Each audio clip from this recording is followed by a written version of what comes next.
melihat kendaraannya datang dengan perbekalannya sampai dia berteriak begini, "Ya Allah, aku Tuhanmu, engkau hambaku."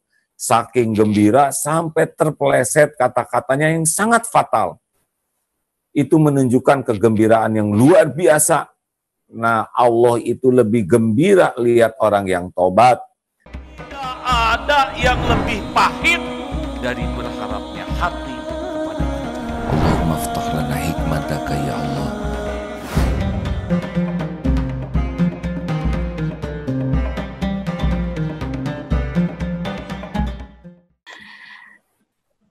Saya ada pertanyaan AA. Gimana kalau persoalan hidup itu karena kesalahan diri kita sendiri? Jadi bagaimana kita harus bersikap atau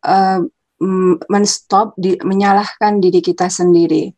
Karena ada perasaan pengen bertawakal, mengadu kepada Allah, tapi di sisi lain terus-terusan bukankah ini kesalahan kita sendiri? Jadi bagaimana kita harus menyikapi persoalan yang disebabkan oleh kesalahan kita diri sendiri dan bagaimana kita bisa menyalahkan diri sendiri terus-terusan. Terima kasih AA. Assalamualaikum warahmatullahi wabarakatuh.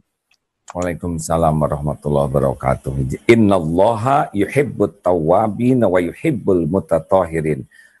Ini penting sekali. Sesungguhnya Allah Subhanahu wa Ta'ala sangat mencintai orang yang tobat dan mensucikan diri.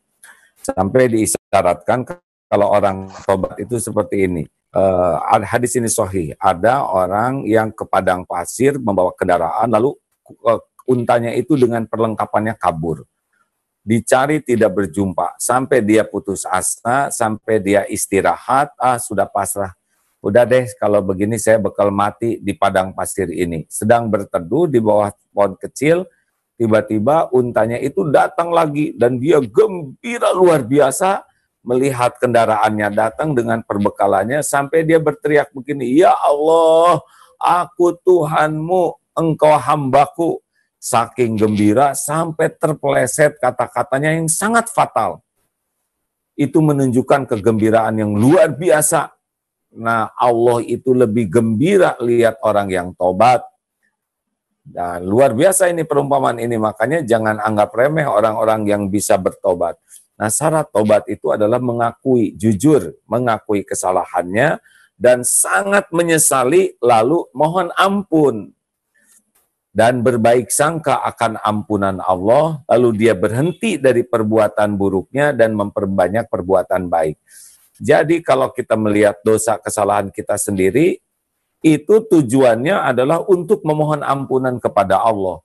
Kalau hanya melihat dosa kesalahan diri, tapi tidak minta ampun kepada Allah, di sanalah yang membuat kita berburuk sangka kepada Allah. Tidak jadi tobatnya. Kalau hanya sampai diingat dosa, tidak ingat ampunan Allah, pasti itu bermasalah. Tidak akan bisa berubah, kecuali menderita saja. Karena yang paling penting dari ingat kesalahan itu adalah menyesali dan memohon ampunan Allah. Jadi kalau hanya menyesal tapi tidak mengharapkan ampunan Allah, ini tidak akan menjadi kebaikan. Tidak menjadi tenang, tidak menjadi solusi. Karena tenangnya hati itu ala bidzikrillah tatmainnul qulub. Tenangnya hati itu ketika kita nyantel ke Allah. Saya ingat salah, ingat dosa, tapi ingat Allah yang maha pengampun, Allah yang maha baik, Allah yang maha menjanjikan ampunan.